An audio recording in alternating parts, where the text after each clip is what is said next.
오늘 함께 보실 하나님의 말씀 고린도전서 12장 4절부터 11절까지의 말씀입니다.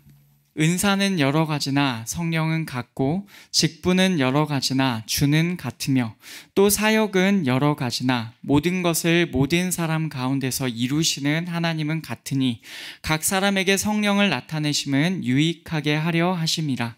어떤 사람에게는 성령으로 말미암아 지혜의 말씀을, 어떤 사람에게는 같은 성령을 따라 지식의 말씀을, 다른 사람에게는 같은 성령으로 믿음을, 어떤 사람에게는 한 성령으로 병 고치는 은사를, 어떤 사람에게는 능력 행함을, 어떤 사람에게는 예언함을, 어떤 사람에게는 영들 분별함을, 다른 사람에게는 각종 방언 말함을, 어떤 사람에게는 방언들 통역함을 주시나니 이 모든 일은 같은 한 성령이 행하사 그의 뜻대로 각 사람에게 나누어 주시는 것이니라. 아멘.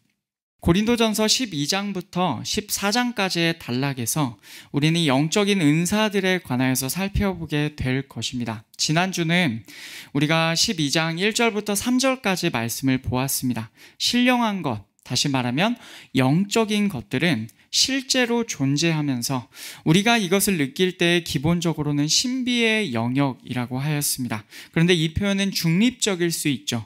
귀신들에 의하여 영적인 것들을 경험할 수도 있고 성령에 의하여 영적인 것들을 경험할 수도 있다는 말에서 중립적이라는 말입니다.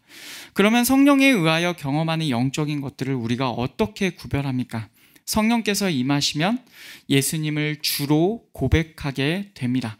원래 이것은 입으로만 고백하는 가벼운 고백이 아니라 목숨까지도 걸 수 있는 무거운 고백이에요. 또한 성령에 의하여 일어나는 역사는요, 예수님이 주라고 고백하는 성경의 가르침으로 우리를 이끕니다. 그 말은 성령에 의하여 일어나는 역사가 성경의 일관된 가르침과 다르게 가지 않는다는 거예요. 이렇게 성령과 성경이 함께 간다는 사실을 우리가 지난주 말씀에서 들었습니다. 성령께서 하시는 역사는 결단코 성경을 벗어나서 이루어지지 않는다. 이것을 여러분 꼭 기억하시기를 원합니다. 오늘 말씀은 그 내용에서 이어지는 내용이에요. 은사에 관한 내용으로 잘 알려져 있습니다. 우리가 흔하게 들었고 또 우리가 사실은 관심이 좀 있죠. 9가지 은사들이에요. 그런데 이 내용을 우리가 이제까지 알던 선입견으로 읽기보다 우리가 이제까지 해왔던 방식대로 성경이 무엇을 이 맥락에서 말씀하시는지에 집중하여서 읽기를 원합니다. 성령께서 오늘도 우리의 영과 눈을 열어주셔서 주의 말씀을 알 수 있도록 그렇게 은혜 주시기를 간절히 소망합니다. 우선 말씀의 내용을 살펴보겠습니다. 앞에서 영적인 것들을 이야기하던 바울은 본격적으로 그 영적인 세계들을 언급합니다. 이 영적인 것들이 총 3가지 표현으로 나와요.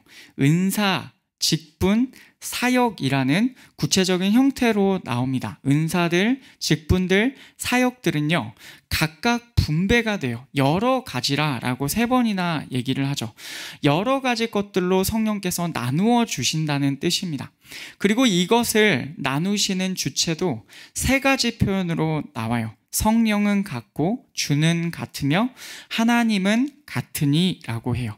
같은 영, 같은 주, 그리고 같은 하나님입니다. 이것을 자세히 보면요, 마치 삼위 하나님을 표현하는 것만 같습니다. 같은 영, 성령을 말하고 같은 주, 예수 그리스도를 말합니다. 그리고 같은 하나님, 성부 하나님을 의미하는 것 같아요. 성부 하나님, 성자 예수님, 그리고 성령 하나님. 우리는 이 삼위 하나님을 본체는 하나이시고 권능과 영광이 동등하신 하나님, 즉 한 분 하나님으로 고백합니다. 삼위 일체 하나님이죠. 다시 말하면 이 모든 영적인 것들을 삼위 하나님께서 각 사람에게 나누어 주신다는 뜻입니다. 그렇게 보면 은사뿐만 아니라 직분이나 사역도 모든 것들이 다 하나님께서 주시는 거예요. 7절에서 고백하듯이 각 사람에게 성령을 나타내시면 유익하게 하려 하심이라. 하나님께서 직접 각각에게 성령을 드러나게 하십니다. 성령 안에서 이 모든 것들이 드러내시는 거예요. 그것의 목적은 무엇이냐면 유익을 주기 위함입니다. 각 사람에게 성령을 드러나게 하셔서 각각에게 유익을 주시는 거고, 이것을 전체적으로 보면 교회, 주의 몸된 교회를 위하여 이 유익을 주시는 거다라고 보시면 되겠습니다. 우리는 성령의 역사에 있어서 상당히 은사에 집중하는 경향이 있습니다. 그런데 성령의 역사는요, 은사에만 국한된 것이 아니라, 거기에만 제한된 것이 아니라 그것보다 훨씬 넓습니다. 그리고 그 모든 것은 이익을 주기 위함이다. 이것을 여러분 기억하시기를 원해요. 그 다음에 나오는 내용은 이제 구체적인 은사들이 언급이 됩니다.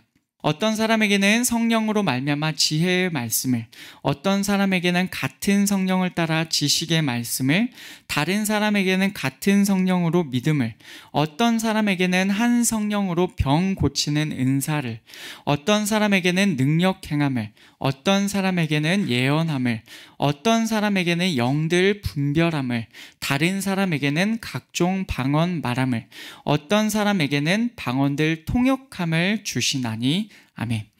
이렇게 성령께서, 같은 한 성령께서 여러 사람들에게 각각 여러 가지로 은사들을 주세요. 여기 나오는 항목들이 9가지 은사들이라고 나온 내용들입니다. 아마 이 은사들에 관하여서 많은 관심들이 있으셨을 것입니다. 그리고 기본적으로 무엇인지를, 이 내용들이 뭘 의미하는지를 대충은 여러분이 알고 계실 거예요. 그런데 여기에 나오는 은사들은 확실한 몇 가지를 빼고는 사실은 정확하게 무엇인지를 알기가 어렵습니다. 이 시대에 우리가 생각하는 은사들의 설명이 과연 그때에도 그 의미로 정확하게 쓰였는지 우리가 알 수가 없는 거예요. 여러분, 이것이 우리의 기본 전제여야 합니다. 성경에서 말을 하고 있지만 사실은 여기서 말하는 내용들이 정확히 뭘 의미한다라고 알 수 있는 것이, 분명하게 알 수 있는 것이 몇 가지 되지 않고, 나머지 전반적인 것들은 사실 정확히 어떤 의미인지 우리는 알지 못한다는 것이 전제여야 해요. 우리의 한계를 인정하고, 다만 그럼에도 이 말씀이 우리에게 주어졌으니, 이 말씀이 주어진 것은 확실하잖아요.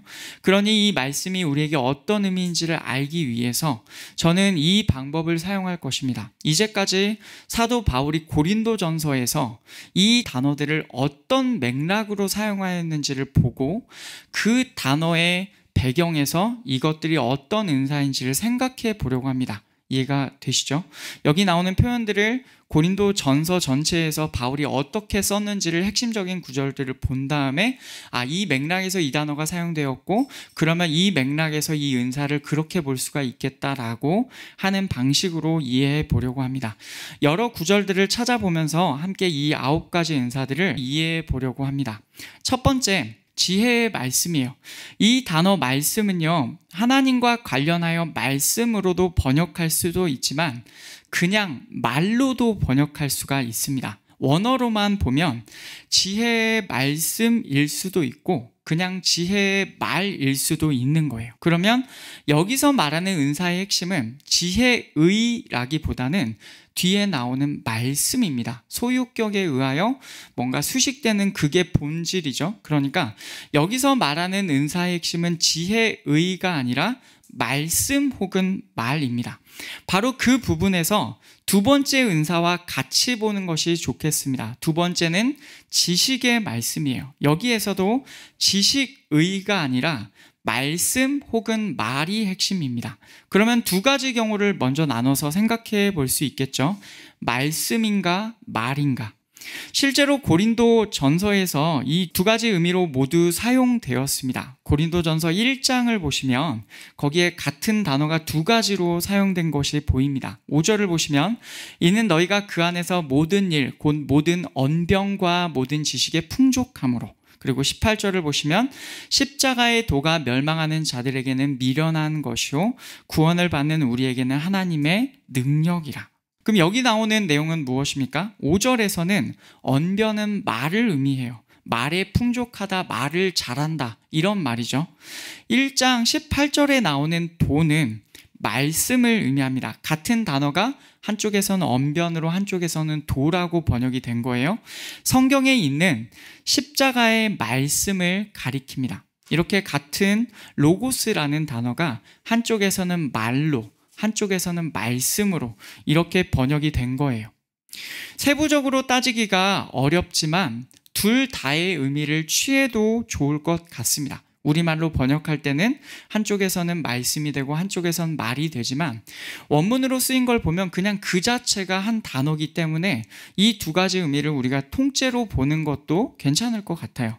기본적으로 이 은사는 성경 말씀과 관련된 은사입니다. 그리고 교회에 유익을 주기 위함이기 때문에 말로 표현되는 은사이다라고 생각하는 게 좋을 것 같아요. 성경 말씀과 관련된 은사다. 그리고 말로 표현되는 은사다. 이렇게 보시고 그 다음으로 가겠습니다. 그러면 지혜와 지식을 어떻게 구별할 수 있겠습니까? 어떤 학자들은 지혜의 말씀과 지식의 말씀이 서로 지금 연결되는 맥락에서 나왔기 때문에 같은 것으로 보기도 합니다. 사실 이 둘이 정확하게 어떤 구별이 있는지는 지금 이 시대에 하나님만 아실 것 같아요. 다만 고린도전서 맥락에서 지혜와 지식이 어떤 의미로 사용되었는지 우리가 좀 더 생각해 보겠습니다. 먼저 지혜입니다. 고린도전서 1장을 보시면 거기에 지혜가 나와요. 지혜는 이 세상의 지혜의 맥락에서도 사용이 되고 하나님의 지혜의 맥락에서도 사용이 됩니다. 하지만 성령께서 주시는 은사의 차원에서는 당연히 하나님의 지혜를 말하겠죠. 이 하나님의 지혜는 1장 23절과 24절을 보시면 우리는 십자가에 못 박힌 그리스도를 전하니 유대인에게는 거리끼는 것이요 이방인에게는 미련한 것이로되 오직 부르심을 받은 자들에게는 유대인이나 헬라인이나 그리스도는 하나님의 능력이요 하나님의 지혜니라 라고 이렇게 선언합니다. 하나님의 지혜는 부르심을 받은 자들에게 그리스도께서 하나님의 지혜가 되십니다. 그러니 부르심을 받지 않은 자들, 유대인들에게는 거리끼는 것, 즉 걸림돌이 되는 거고 이방인에게는 미련한 것, 미련함이 되는 것이죠. 누구도 그리스도를 하나님의 지혜로 인정할 수가 없는 것입니다. 부르심을 받지 않은 자들에게는 그렇습니다. 그런데 이 하나님의 지혜는요, 2장 7절의 맥락에서 감추어졌던 것이라 라고 합니다. 그러면 이 첫 번째 은사는 어떤 맥락에서 읽힙니까? 지혜라는 단어가 고린도전서에서 이런 맥락으로 쓰이고 있었어요. 그러면 지혜의 말씀이라는 첫 번째 은사는 성경 말씀 안에서 하나님의 지혜이신 예수 그리스도를 깊은 데까지 이해하는 것, 그리고 예수님에 관한 성경 말씀을 풀어서 전할 수 있는 것으로 우리가 읽을 수가 있습니다. 이것이 지혜의 말씀이라는 은사예요. 두 번째, 지식입니다. 지식은 고린도전서 8장에 나오는 그 우상의 제물이라는 맥락에서 지식이 나왔습니다. 거기 보시면 고린도 교회 사람들이 스스로 지식이 있다고, 우리는 안다라고 생각하였어요. 4절을 보시면 세상의 우상은 아무것도 아니며 오직 하나님 한 분만 신으로 계신다는 것이 그들의 지식이었어요. 이 지식 자체는 틀리지 않았습니다. 정말로 우상은 세상에 아무것도 아닙니다. 그리고 하나님은 한 분만 계십니다. 이것이 맞아요. 그런데 그들이 어떻게 행동을 하느냐면 이 지식을 가지고 10절, 11절을 보시면 그들에게 있다는 지식으로 오히려 우상의 집에 앉아서 우상의 제물을 방금 우상에게 제사한 것들을 신전에 앉아서 먹음으로써 주변의 사람들에게, 믿음의 약한 자들에게 그래도 되나 보다라고 그렇게 생각이 들게끔 행동을 했다는 거죠. 그러면 그들에게 있다는 지식으로 오히려 형제를 망하게 하고 있었습니다. 그러면 우리는 이렇게 말할 수 있겠죠. 이들에게는 지식은 있었지만 지식의 말씀의 은사는 없었다고 하겠습니다. 지식이 있다라고 생각하는 이들의 행동이 전혀 교회 공동체에 유익을 주는 행동이 아니기 때문에 지식의 말씀이라는 은사에 기초한 행동은 이것이 아닌 거예요. 비록 지식은 있다고 하였으나. 그러면 이 맥락에서 연결해서 볼 때 지식의 말씀이라는 은사는 도대체 무엇입니까? 성경 말씀을 통하여서 우리가 아는 것들을 우리가 처한 상황에서 적절하게 적용하고 판단하고 사람들에게 이것이 성경에서 말하는 내용이다라고 바른 길을 제시할 수 있는 것이 아닐까요? 저는 그렇게 보입니다. 이것에 관한 수많은 해석들이 있지만 고린도전서에서 이 단어가 쓰인 맥락으로 볼 때 성경 말씀이 우리가 사는 구체적인 상황에서 어떻게 적용되어야 하는가, 이것을 말하는 것으로 그렇게 보입니다. 정리하면 지혜의 말씀과 지식의 말씀은 둘 다 성경 말씀에 관한 은사인데, 지혜의 말씀은 하나님의 지혜이신 예수님 그분 자체를 성경 안에서 깊이 알고 전할 수 있는 것이고, 지식의 말씀은 그 하나님의 말씀을 우리의 상황에 적절하게 적용하여서 우리가 바른 길을 찾아갈 수 있도록 전할 수 있는 것을 의미한다라고 하겠습니다. 세 번째는 믿음이에요. 이 믿음은 고린도전서에서 크게 두 가지의 의미로 쓰입니다. 2장 5절과 13장 2절을 보시면 거기에 이렇게 나옵니다. 2장에서는 너희 믿음이 사람의 지혜에 있지 아니하고 다만 하나님의 능력에 있게 하려 하였노라. 지금 이 맥락에서 어떤 것을 말하냐면 하나님의 능력으로 예수 그리스도를 믿는 믿음을 말해요. 구원에 이르는 신앙이죠. 그런데 13장에서는 이렇게 말합니다. 산을 옮길 만한 모든 믿음이라고 하죠. 이것은 하나님의 능력에 관한 신뢰라고 하겠습니다. 은사로서의 믿음을 의미할 때 우리는 구원에 이르는 신앙이라는 맥락보다는 이것은 13장에 나오는 하나님의 능력을 신뢰함을 의미하는 것으로 보입니다. 이렇게 고린도 교회의 어떤 사람들에게는 같은 성령께서, 아까 앞에서 지혜의 말씀, 지식의 말씀을 주신 같은 성령께서 믿음의 은사를 허락하셨습니다. 하나님의 능력이 막 믿어지는 거예요. 하나님께서 정말로 이 일을 하신다, 우리 그렇게 가자라고 하는 그것이 믿음의 은사라고 하겠습니다. 네 번째는 병 고치는 은사입니다. 직역해보면 고침들의 은사들입니다. 이 은사는 다섯 번째와 함께 간다고 생각할 수 있어요. 다섯 번째는 능력 행함입니다. 이 역시 직역하면 능력들의 행함들입니다. 어떤 은사인지 여러분 잘 아실 거예요. 신유의 은사라고도 표현하는 병을 고치는 것, 그리고 더 넓게 보면은 능력을 행하는 거예요. 어떻게 보면 능력 행함 안에 병 고치는 은사들이 들어갈 수도 있을 것 같습니다. 병 고치는 것이 더 큰 범위에서는 능력을 행하는 것이기 때문에 그렇습니다. 막 기적 같은 일이 일어나는 거죠. 이 내용이 고린도전서에서 사용된 부분이 있습니다. 고린도전서 12장 28절 뒷부분인데 거기 보시면 첫째는 사도요, 둘째는 선지자요, 셋째는 교사요, 그 다음은 능력을 행하는 자요, 그 다음은 병 고치는 은사와 라고 나옵니다. 하나님께서 교회 중에 며칠 세우는데 사도들, 선지자들, 교사들, 그 다음에 나오는 두 표현이 이것입니다. 능력들, 그리고 고침들의 은사들입니다. 특별히 능력이라는 표현은 고린도전서 6장에서 권능이라고 번역이 되었어요. 여기 보시면 하나님이 주를 다시 살리셨고 또한 그의 권능으로 우리를 다시 살리시리라 이렇게 나오죠. 여기서 능력이라는 표현은 어떻게 읽히냐면 하나님께서 예수님을 다시 살리신 일을 가리킬 때 사용되는 표현입니다. 죽은 사람을 다시 살리는 것, 하나님의 능력이다라는 거죠. 특별히 예수님을 다시 살리신 것을 가리킬 때 그 얘기를 하는 것이고, 또한 그분의 그 능력으로 우리 역시도 다시 살리실 거다라고 말씀하는 것입니다. 그렇게 보면 병 고치는 은사나 능력 행함이나 그 근본은 어디에 놓여 있냐면 하나님의 능력에 놓여 있어요. 한 성령 하나님 안에서 하나님의 능력이 주어지게 되면 병 고침도 일어나고 능력도 일어나는 거예요. 그런데 제가 여기서 유심히 보기 원하는 것은 이 은사들을 직역한 표현입니다. 이 은사들이 둘 다 전부 다 복수 형태로 쓰였습니다. 고침들의 은사들, 능력들의 행함들입니다. 이 부분이요, 깊이 생각해 보면 의미론적으로 볼 때 아주 특이한 부분이라는 생각이 듭니다.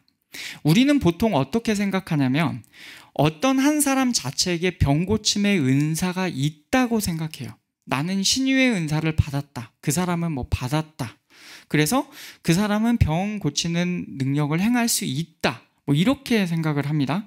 그러면 어떻게 되냐면 그 사람이 어떤 병이든지 고칠 수 있는 능력이 생긴 것으로 우리가 그렇게 생각할 때가 있어요. 그런데 원문에서는 이 말을 자세히 생각해 보면 그런 식으로 표현하지 않아요. 이 은사는 한 번의 놀라운 역사가 일어나더라도 은사라고 집계하는 것 같습니다. 그래서 복수형으로 표현된 거예요. 이 말이 무슨 말이냐면 한 사람이 어떤 능력을 소유하게 되고 계속 뭐 능력자가 되는 것이 아니라는 말이에요. 만약 그렇다고 한다면 뭐라고 표현했을까요? 고침들의 은사, 능력들의 행함이라고 표현해도 됐을 겁니다. 그런데 굳이 고침들의 은사들, 능력들의 행함들 이렇게 복수라고 표현하는 것은 지금 뭐 여러 명에게 있다 이런 의미가 아닙니다. 그런 의미가 아니라 굳이 복수형으로 이것들을 의미하는 것은 어떤 특정한 부분에서만 그 능력이 발현하게 하실 수 있다라는 맥락으로 읽힙니다. 예를 들어서 어떤 사람은 하나님께 기도하면 특별하게 눈이 낫게 되는 역사가 그가 기도할 때 하나님께서 응답해 주시면 그런 일이 일어난다. 근데 다른 부분에 있어서는 별로 그렇게 하나님께서 응답해 주시지 않는 것 같다. 뭐 이럴 수 있는 거죠. 그리고 또 어떤 사람은 또 어디 예를 들어서 무릎이라든지 신체의 어디 특정한 부분을 놓고 기도하면 하나님께서 그 부분을 들어주시는 것 같다라고 느낄 수 있으나 그 외의 부분에서는 또 다른 사람에게 그런 은혜를 허락해 줄 수 있다라는 거. 극단적으로 말하면 그렇다는 뜻입니다. 그렇게 보면 우리는 어쩌면 가장 극적인 이 은사라고 말할 수 있는 바로 이 은사들을 대할 때 우리 눈앞에서 막 기적이 일어나면 이것이 가장 극적인 것이다 라고 어쩌면 우리가 보여지는 대로는 그렇게 생각하게 되지 않겠어요? 그런데 어쩌면 가장 극적인 은사라고 말할 수 있는 이 은사들을 대할 때 우리는 있다가도 없고 없다가도 있다라는 생각을 하는 게 좋을 것 같아요. 영화에서처럼 그 사람 자체가 특수한 능력을 소유하게 되는 개념이 아니라는 것입니다. 다만 성령 하나님께서 일해 주시면 하나님의 능력으로 역사가 나타나요. 병 고침, 능력 행함 이런 은사들이 나타납니다. 이것은 한 번의 경험일지라도 은사로 여겨져야 합니다. 성령께서 역사해 주셨다라는 의미에서의 은사예요. 중요한 것은 은사 그 자체, 능력 그 자체, 병고침 그 자체가 아니라 중요한 것은 무엇이냐면 그 사람 안에서 역사하신 성령 하나님이신 거죠. 그래서 우리가 자주 사용하는 은사자라는 용어가 사실은 말이 안 맞는 말입니다. 그 사람이 어떤 특정한 능력을 소유한 것처럼 생각이 들거든요. 그러나 그것이 아닙니다. 매번 똑같이 성령께서 일하시는 거예요. 그 은사가 일어날 때 매번 똑같이 일하시는 거며 그 사람을 통해서만 모든 역사가 일어나게 하지도 않으십니다. 교회 안에서 하나님께서 원하시는 대로 특정 사람에게 특정 은사들이 발현되게 하실 수 있다는 거죠. 이것을 항상 여러분 기억해야 해요. 은사자라는 용어는 사실은 말이 안 맞는 말이고 오히려 이 맥락에서 읽으면 성령 하나님만이 강조되게 됩니다. 그분께서 일하실 때 교회 안에 이런 일들이 드러나게 된다. 그래서 진짜 중요한 것은 성령 하나님이에요. 이 원리는요, 비단 병 고치는 은사, 능력 행함에 국한되지 않고 모든 은사의 원리라고 말할 수 있겠습니다. 그러니 은사들이 교회 안에 있다면 은사를 경험한 자들, 자기로부터 하나님의 은사가 나타났다라고 생각되는 자들은 끝까지 성령 하나님만을 의지해야 하고 이 은사를 바라본 모든 사람들도 그 사람 자체를 의지하는 것이 아니라 성령 하나님을 끝까지 바라볼 수 있어야 합니다. 결국 그 사람의 능력으로 그 일이 이루어진 게 아니라 그 사람 안에 있는 성령 하나님께서 일하신 것이기 때문에 그 본질을 바라볼 수 있어야 하겠습니다.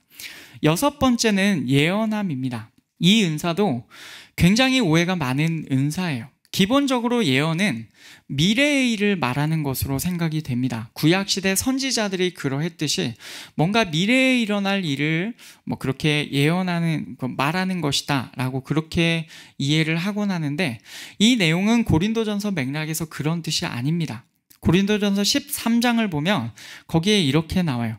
내가 예언하는 능력이 있어 모든 비밀과 모든 지식을 알고 사랑을 설명하기 위해서 예언을 예로 들면서 내용이 진행이 되는데 여기에 예언이 나오죠.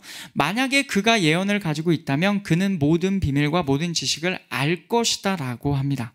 예언은 미래의 일도 당연히 포함될 수 있겠지만 기본적으로는 비밀과 지식을 아는 것을 말합니다. 하나님께서 깨닫게 하셔서 어떤 것들을 알게 되는 것을 말해요. 그런데 바울은 고린도전서 14장에서 이 예언을 어떻게 말하냐면 방언과 같이 흔한 느낌으로 말합니다. 거기 보시면 그러나 예언하는 자는 사람에게 말하여 덕을 세우며 권면하며 위로하는 것이요. 그리고 5절에서 나는 너희가 다 방언 말하기를 원하나 특별히 예언하기를 원하노라. 만일 방언을 말하는 자가 통역하여 교회의 덕을 세우지 아니하면 예언하는 자만 못하니라. 이렇게 표현해요.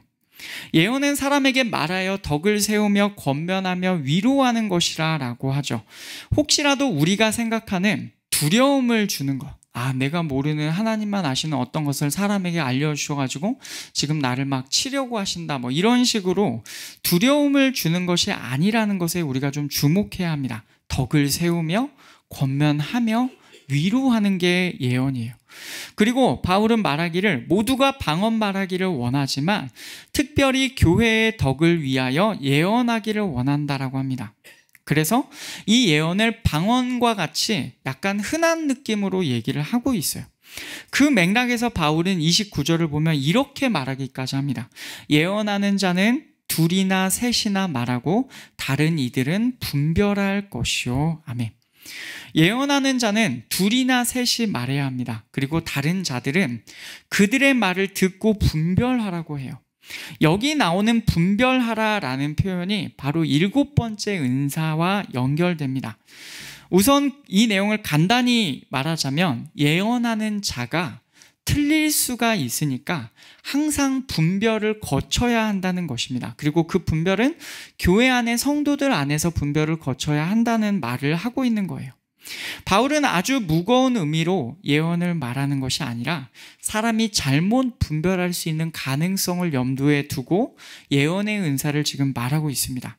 나중에 그 본문에서 다시 살펴보겠지만 이 맥락에서 예언은 하나님께서 사람들의 어떤 것을 덕을 세우고 권면하고 위로하기 위하여 이 목적을 가지고 알려주셔서 말하게 하는 것을 의미합니다. 그리고 7번째는 영들 분별함입니다. 직역하면 영들의 구별들이에요. 방금 우리가 읽어본 구절에서 볼 수 있듯이 어떤 말이나 일에서 이것이 어디로부터 왔는지를 구별할 수 있는 은사입니다. 그런데 그 영들이라고 할 때 이것이 다양한 의미로 이해될 수가 있습니다. 아주 극단적인 것을 먼저 얘기해 보겠습니다. 지난주 말씀과 연결시킬 수 있어요. 영적인 것들에 관하여서 이것이 성령 안에서 비롯되었는가 아니면 귀신들 안에서 비롯되었는가.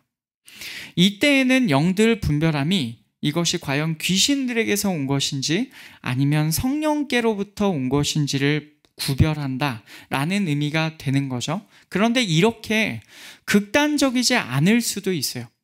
방금 나온 14장 29절의 말씀처럼 예언하는 자의 그 말을 분별할 때 분명히 성령께서 하신 말씀일 수도 있지만 지금 이 맥락에서는 그 말하는 사람 안에서 그 사람의 영이 자기 생각대로 하는 말일 수도 있는 거예요.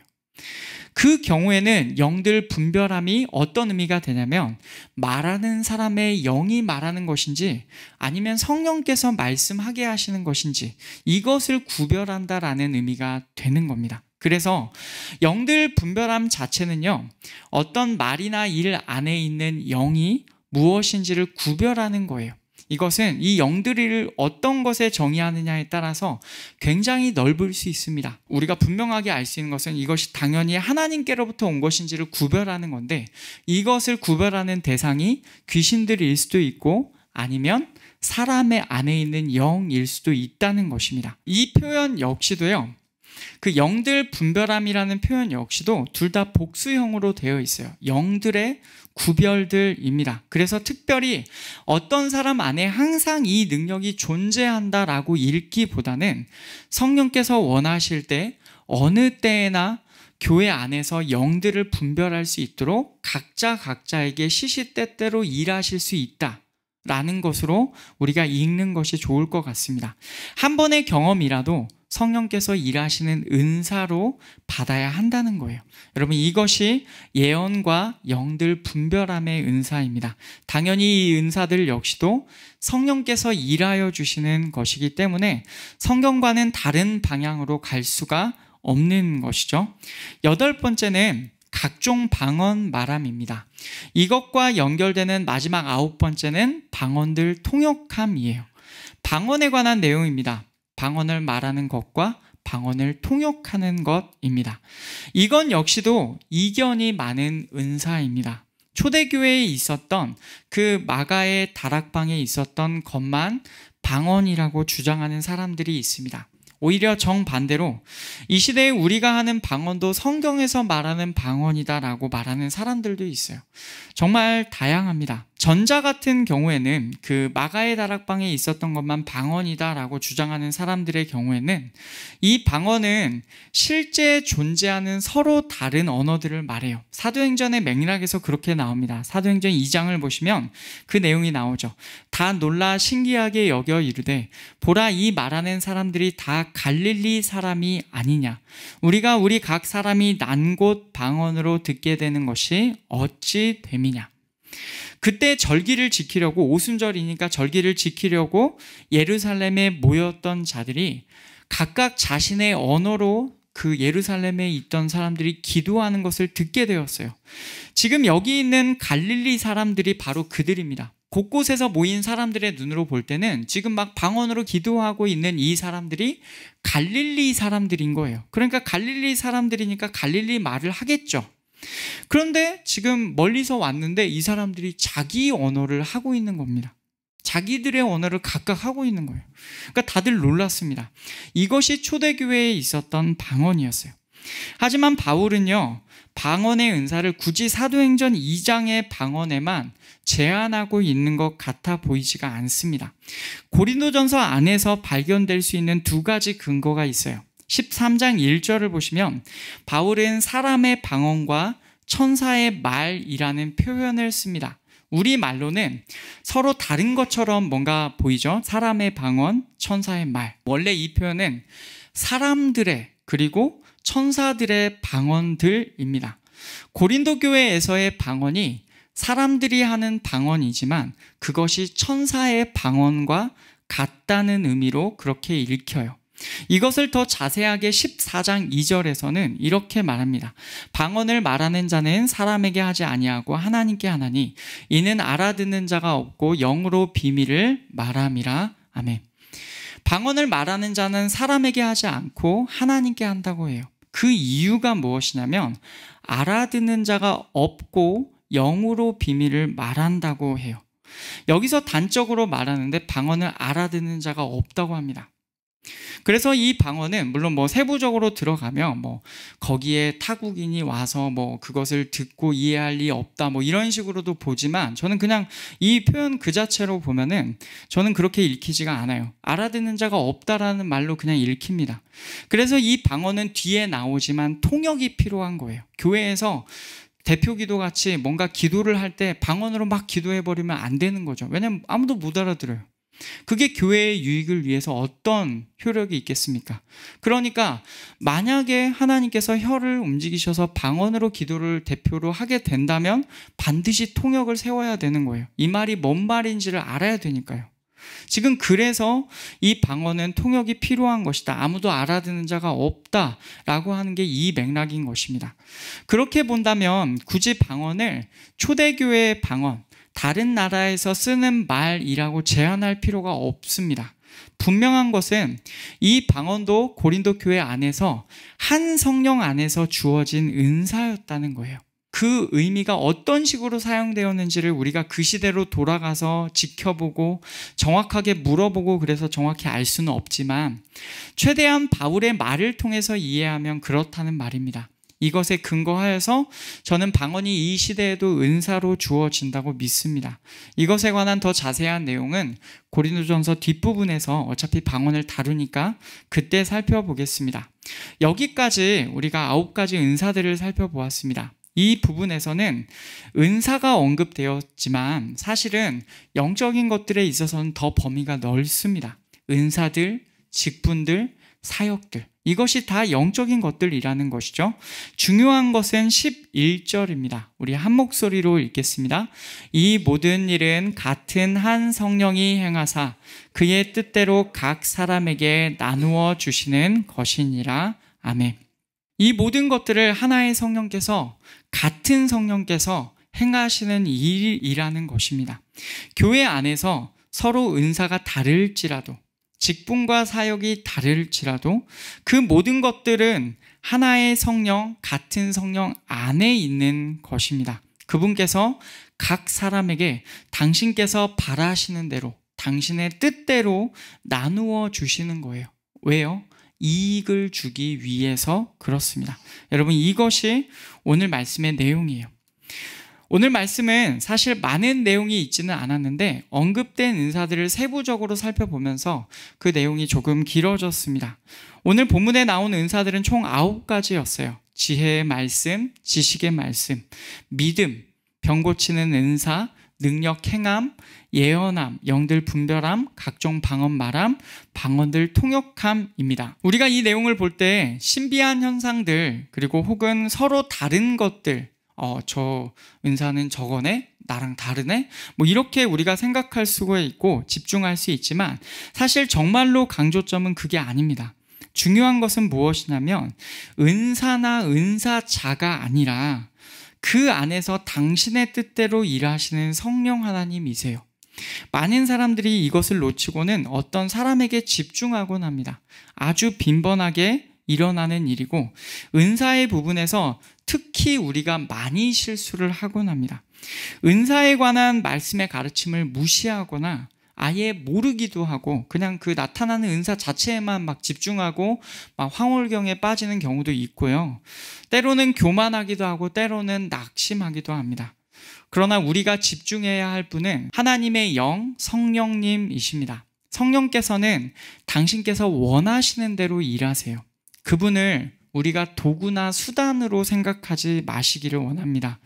그분은 하나님이시고 우리에게 이익을 주기 위하여서 지금도 우리와 함께 하시며 일하시는 분이세요. 결국 우리는 이 모든 영적인 것들 앞에서 성령 하나님께 집중해야 하는 것입니다. 그리고 이 교회 안에서 우리를 사용해 주시기를 간절히 원하시기를 부탁드립니다. 은사에서나 직분에서나 사역에서나 어느 쪽에서든 하나님께 쓰임 받기를 간절히 원합니다. 그리고 우리가 이 은사들을 보았는데 기본적으로 오늘 말씀에서 계속 강조하는 표현은 무엇이냐면 같은 성령께서 하신다는 겁니다. 그리고 하나의 성령께서 하신다는 거예요. 여러분, 이 말씀을 이 시대 우리 교회에 적용해 보면 그때 그 초대교회에 일어났던 일이, 그 은사들이 성령께서 행하신 일이고 지금 이 고린도 교회에서 일어나는 일들도 성령께서 행하시는 일이고 같은 성령 하나님께서 이 시대에도 똑같이 일하실 수 있다는 것을 우리는 항상 염두에 두어야 합니다. 항상 기억해야 돼요. 그때 그 성령 하나님이 지금의 성령 하나님과 다른 분이 아니십니다. 같은 성령 하나님께서 행하시는 거예요. 성령께서 원하신다면 우리 안에 언제든지 은사나 직분이나 사역들 안에서 성령께서 원하시는 일들을 행하실 수 있다. 그러니 그분께 우리를 내어 맡기자. 이것이 우리의 결론이 되어야 합니다. 말씀을 맺으면서 이 모든 은사들 앞에서 우리에게 가장 근본적인 은사가 선물로도 볼 수 있다고 했죠. 우리에게 가장 근본적인 선물이 이미 주어져 있습니다. 여러분, 이것이 무엇인지를 우리가 한 번 더 생각해 보기 원하는데 지난주 우리 암송 말씀입니다. 우리 한 목소리로 같이 읽겠습니다. 그러므로 내가 너희에게 알리노니 하나님의 영으로 말하는 자는 누구든지 예수를 저주할 자라 하지 아니하고 또 성령으로 아니하고는 누구든지 예수를 주시라 할 수 없느니라. 아멘. 하나님의 영 성령께서 우리 안에 행하신 가장 근본적인 일은 도저히 우리의 능력으로 예수님을 믿을 수 없는 우리에게 예수님을 주님으로 고백할 수 있게 하셨다는 거예요. 여러분, 이것이 우리에게 있는 가장 근본적인 은사입니다. 우리에게 성령께서 당신의 뜻대로 나눠주신 가장 근본적인 선물입니다. 우리가 예수님을 믿게 되었다는 것, 우리가 그 믿음 안에서 하나님의 백성이 되었다는 것, 우리가 주의 몸된 교회의 일원이 되었다는 것, 이것입니다. 여러분, 이 근본적인 은사를 항상 기억하시기를 원해요. 하나님께서 이미 우리에게 선물을 주셨습니다. 우리가 예수님을 믿게 되었음에 감사하시고, 이제는 그 성령 하나님 안에서 성령께서 성경에 나온 어떤 일도 우리에게 행하실 수 있다라는 믿음을 가지고 그 안에서 걸어가는 우리가 되기를 원합니다. 혹시라도 우리 안에 은사들이 나타날 때 그것을 행하시는 분은 나의 능력이 아니라 내 안에서 일하시기를 기뻐하셨던 성령 하나님의 역사입니다. 이것을 항상 기억하시고 성령님의 도우심을 구하고 성령님을 원하고 성령님과 동행하기 원하는 모두에게 그런 은혜가 임하기를 간절히 축복합니다.